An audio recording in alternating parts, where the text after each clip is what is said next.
Nah, ini dia bocoran spoilernya.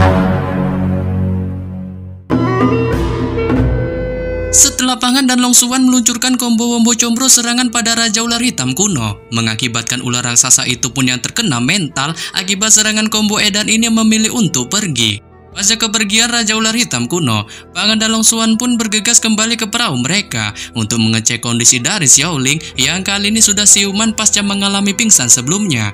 Tetapi tepat baru saja Pangan dan Long Xuan merasa lega melihat kondisi dari Xiaoling yang kali ini dalam keadaan baik-baik saja. Pada saat ini tak jauh dari laut, sesosok bayangan hitam memiliki aura yang sangat kuat pun tiba-tiba muncul. Saat sosok itu ternyata secara mengejutkan merupakan seorang pria tua berpakaian hitam memiliki janggut panjang di balik raut wajah ganasnya, menyebabkan Pangan pun yang melihatnya spontan menunjukkan keterkejutannya dengan bisa melihat sosok pria tua itu dipenuhi aura yang sangat gila. Namun di balik keterkejutan yang kali ini masih dialami Pangan, Long Xuan pun yang saat ini ada di perahu tampak menunjukkan jiwa barbar buaku hantamnya ketika melihat sosok pria tua itu dengan segera menggunakan pedang kristal es di tangannya. Ia pun tanpa ampun langsung menebaskannya ke arah sosok pria tua itu. Tetapi demikian serangan pedang kristal Long Xuan itu pun tampaknya tak ada apa-apanya di hadapan sosok pria tua itu. Malah sebaliknya ia dengan santuy menghentikan serangan pedang kristal itu, mengembalikannya pada Long Xuan dan kemudian memutuskan untuk melakukan serangan balik. Saat dengan menggunakan kecepatan kilatnya, sosoknya pun seperti jurik melesat ke arah Long Xuan dan Xiaoling. Dengan ketika sampai lebih dekat di TKP keduanya, ia pun segera melesatkan tumbukan brutal di tangannya yang memiliki kecepatan edan ke arah tubuh keduanya, sehingga membuat Long Xuan dan Xiaoling pun yang tak dapat menghindari serangan tumbukan kilat dari pria tua itu. Keduanya pun secara suram pada akhirnya jatuh dari langit, tenggelam ke dalam laut. Namun sesudah menanduk Long Xuan dan Xiaoling, sosok pria tua itu pun masih tetap menunjukkan jiwa perbuak hantamannya dan target selanjutnya adalah Pangan. Saat segera dengan kecepatan kilatnya, sosoknya pun tanpa basa-basi tiba-tiba melesat terbang ke arah Pangan bersiap untuk menyerangnya. Lihat ini Pangan pun mencoba mengamati sosok pria tua itu yang melesat ke arahnya dengan merasakan sekujur tubuhnya kali ini diselimuti aura yang sangat kuat. Oleh sebab itu menghadapi sosok pria tua itu yang melesat ke arahnya, ia pun tiba-tiba memunculkan kemampuan raungan kerasnya yang segera dilesatkannya ke arah si pria tua itu. Saat ini pun membuat sosok pria tua itu yang terkena kemampuan raungan keras ini, tubuhnya pun spontan tiba-tiba berhenti di balik kepucatan yang terpancar di raut wajahnya. Namun melihat si pria tua itu menghentikan penerbangannya pasca terkena kemampuan raungan keras edannya ini, Pangan pun tak berniat menghentikan sedikit pun serangannya. Saat segera memunculkan batang kayu hijau besar di tangannya, ia pun tanpa ampun segera melesatkannya ke arah kepala sosok pria tua itu, menyebabkan si pria tua itu pun yang melihat serangan batang kayu besar dari Pangan ini spontan menunjukkan mode seriusnya, mencoba mengamati dengan seksama serangan batang kayu besar yang dilesatkan Pangan itu, sebelum kemudian pandangannya pun menatap ke arah Pangan dan menunjukkan cibirannya dengan mengatainya sebagai pencuri yang berniat merebut Raja Ular Hitam kuno darinya. Dengan setelah menunjukkan cibirannya itu, ia pun memunculkan sebuah tameng energi yang langsung menghalau dan menghancurkan serangan batang kayu besar dari Pangan, serta pada saat yang sama membentuk kemampuan tangan ajaib raksasanya yang langsung diluncurkannya ke arah Pangan. Sehingga Lini pun segera menghantamnya yang menyebabkan guncangan pusaran air laut pun meledak di laut dan Pangan pun terpental mundur cukup jauh dengan tubuhnya berdiri di atas pusaran air laut, menyebabkan pria tua itu pun sekali lagi memanfaatkan kesempatan ini dengan segera ia melesatkan lagi tangan raksasanya ke arah Pangan. Saat itu pun segera meremas tubuhnya tanpa dari kelihatannya berniat untuk menghabisinya. Melihat ini Pangan pun spontan menunjukkan keterkejutannya dengan tak menyangka pria tua itu menggunakan kemampuan tangan raksasanya untuk menghabisinya. Tetapi demikian ia pun tak mau mati konyol begitu saja di tangan si tuwir itu, mengingat ia telah menanduk Long Xuan dan Xiaoling sebelumnya. Sehingga Lini pun lantas membuat kemarahan yang membara langsung terlintas di benaknya. Dengan segera mengumpulkan seluruh kemarahan membara di dalam pikirannya, ia pun tiba-tiba membentuk spiral tajam tampak seperti sebuah cincin yang segera mengitari tubuhnya, menyebabkan pria tua itu pun yang melihatnya sontak menunjukkan teriakan kerasnya di balik wajah ganasnya dengan juga mencibir tindakan sok keras dari Pangan, memamerkan amarah membara di hadapannya, yang oleh sebab itu ia pun akan memberi paham padanya mengenai bagaimana kekuatan amarah sebenarnya dan juga berniat menunjukkan kemampuan edan tangan kematiannya. Dengan segera tangan raksasanya pun tiba-tiba memunculkan perubahan aneh, membentuk bengkokan Pangan tampak seperti cakar burung raksasa yang tanpa ampun segera dilesatkannya ke arah Pangan, menyebabkan cincin spiral yang mengitari Pangan pun terkena hantaman cakar ini perlahan terus-menerus dihancurkan dengan ledakan. Tetapi demikian cincin spiral itu pun masih tetap menunjukkan kehebatannya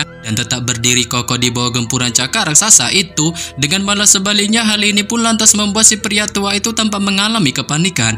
Dengan terus-menerus terguncang untuk sementara waktu, ia bahkan terpental mundur hingga beberapa mil jauhnya di bawah pertahanan hebat dari cincin spiral yang menyelimuti Pangan.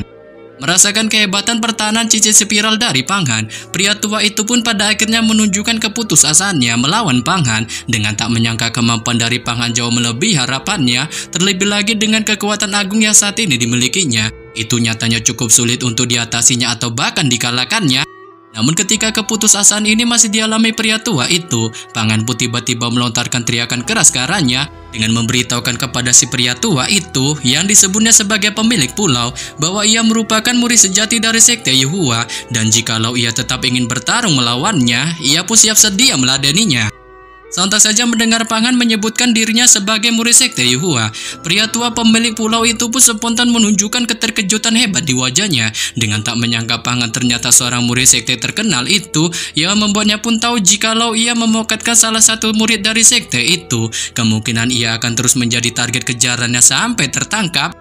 Tetapi ketika pria tua itu masih memikirkan hal ini, Pangan pun tiba-tiba menunjukkan niatan untuk menyerangnya. Dengan segera memunculkan energi cahaya emas di tangannya yang segera dilesatkannya ke arah pria tua pemilik pulau itu pun segera membungkusnya di dalamnya, yang membuatnya pun kali ini hanya bisa secara pasrah melontarkan teriakan suramnya. Sebelum kemudian Yan pun ikut join dalam buah kuantum ini dengan tiba-tiba muncul di samping Pangan dan memunculkan kemampuan tangan naga emas raksasanya yang tanpa ampun segera dilesatkannya ke arah pria tua itu, sehingga membuatnya pun pada akhirnya terpental mundur cukup jauh di balik kesuraman di raut wajahnya. Tetapi ketika terpental mundur di balik kesuramannya, pria tua itu pun masih tetap menunjukkan kelincahannya dengan pada akhirnya sosoknya pun melesat kabur meninggalkan Pangan. Setelah perginya pria tua pemilik pulau itu, Pangan pun segera memberitahukan pada Yan bahwa ia akan mencari keberadaan dari Long Xuan dan Xiaoling yang kemungkinan saat ini tenggelam di dalam laut pasca terkena serangan pria tua pemilik pulau sebelumnya. Dengan setelah memberitahukan hal ini pada Yan, Pangan pun segera menggunakan kemampuan roh di dalam tubuhnya untuk kemudian menyelam ke dalam laut menemukan TKP keberadaan dari Long Xuan dan Xiaoling. Setelah melakukan penyelaman ini selama beberapa menit, Pangan pun akhirnya menemukan keberadaan dari Xiaoling dan Long Xuan yang saat ini berada di sebuah air terjun bawah laut. Melihat kedatangan dari Pangan, Long Xuan pun segera menyambutnya di balik raut wajah girangnya sebelum kemudian menunjukkan rasa penasarannya akan sosok pria tua pemilik pulau sebelumnya, yang membuatnya pun menanyakan pada Pangan mengenai dirinya yang apakah sudah berhasil mengalahkan pria tua itu. Saat Pangan pun mengungkapkan pada Long Xuan atas keberhasilannya mengalahkannya sembari menunjukkan gurauannya mengenai keberhasilannya itu didasari atas dirinya ingin memberi paham pria tua itu mengenai kemampuan sebenarnya murid sejati sekte Yuhua. Sebelum kemudian setelah memberitahukan hal ini, Pangan pun segera memandang Long Xuan serta Xiaoling dan menanyakan pada Long Xuan mengenai gerangan luka mereka berdua yang apakah tak terlalu serius. Saat Long Xuan pun bilang bahwa kondisi mereka dalam keadaan baik-baik saja tanpa mengalami cedera sedikit pun, sebab sebelumnya ia merasa beruntung serangan pria tua sebelumnya hanya mengenai jubah mananya, membuatnya pun tak sedikit pun menerima dampak yang terlalu serius. Menyebabkan Pangan pun yang mendengarnya spontan menghela napas lega dengan merasakan ketenangan dua betina ini dalam keadaan baik-baik saja. Long Xuan pun kemudian menanyakan pada Pangan mengenai gerangan keberadaan pria tua itu sekarang pasca ia berhasil mengalahkannya. Saat Pangan pun hanya memberitahukan bahwa pria tua itu melesat kabur meninggalkannya dan tak sedikit pun bisa dikejarnya, menyebabkan Long Xuan pun spontan melontarkan pujiannya pada Pangan yang menurutnya memiliki sebuah harta rahasia di dalam tubuhnya, membuatnya pun merasa tak heran bahwa ia sangat sekali berambisi keras menantang Hua Tiandu. Tetapi di balik pujiannya ini dan juga mengetahui Pangan memiliki harta rahasia di dalam tubuhnya, Long Xuan pun spontan mengungkapkan sumpahnya pada Pangan akan tutup mulut merahasiakan kemampuan tersembunyinya itu tanpa berniat sedikit pun memberitahukan hal ini pada siapapun di masa depan. Menyebabkan Pangan pun yang mendengarnya tampak merasa tak enakan dengan menyuruhnya untuk tak terlalu berlebihan akan hal itu, sebab ia sudah sangat sekali mempercayainya layaknya seorang teman sendiri, yang dengan hal ini ia pun menyuruhnya untuk tak lagi memikirkan akan hal itu. Sebelum kemudian setelah mengingatkan Long Xuan akan hal ini, Pangan pun memilih mengubah topik pembicaraan berkaitan dengan pria tua pemilik pulau sebelumnya dengan menanyakan padanya mengenai dirinya yang apakah mengetahui identitas sebenarnya dari si Tuwir itu.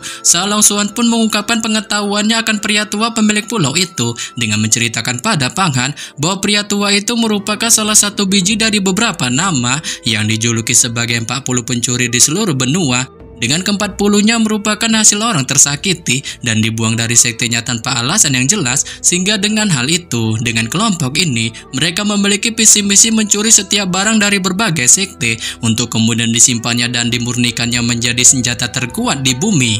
Sontak saja mendengar hal ini, Pangan pun spontan menunjukkan keterkejutan hebat bercampur rasa penasaran di wajahnya dengan menanyakan pada Long Xuan mengenai identitas sebenarnya ke-40 pencuri itu. Saat Long Xuan pun bilang bahwa ia tak mengetahui lebih jelas akan hal itu, tetapi menurut info julid yang beredar pernah didengarnya, mereka merupakan beberapa pasukan yang tersebar di seluruh penjuru benua dengan pria tua itu memiliki peringkat 38. Bahkan Xiaoling pun mengetahui identitas organisasi ke-40 pencuri itu, tapi ia sedikit tak tahu mengenai detail jelasnya, yang membuatnya pun bertanya-tanya mengenai gerangan peringkat pertama organisasi pencuri itu yang apakah memiliki kekuatan yang sangat OP. Tapi di sini Pangan pun menyuruh keduanya untuk tak terus membahas hal itu dengan mencari tempat beristirahat memulihkan kondisi tubuhnya dan memutuskan untuk pergi mencari keberadaan pria tua pemilik pulau itu dengan tujuan menghabisinya. Namun mendengar hal ini Long Xuan pun tanpa menunjukkan keraguannya akan hal itu sebelum kemudian menanyakan pada Pangan mengenai dirinya yang apakah saat ini mengetahui akan di mana keberadaan pria tua pemilik pulau itu, sebab ia yang sangat akrab mengenai lautan selatan ini saja sama sekali tak mengetahui akan keberadaannya. Tapi di sini Pangan pun menyuruh Long Xuan untuk santuy saat ia bilang bahwa dirinya mengetahui akan keberadaannya sebab ketika pria tua itu terluka pasca melakukan buah kuantum melawannya sebelumnya, ia ternyata telah menanamkan secerca energi di dalam tubuhnya yang kemungkinan dipastikan dapat melacak akan keberadaannya.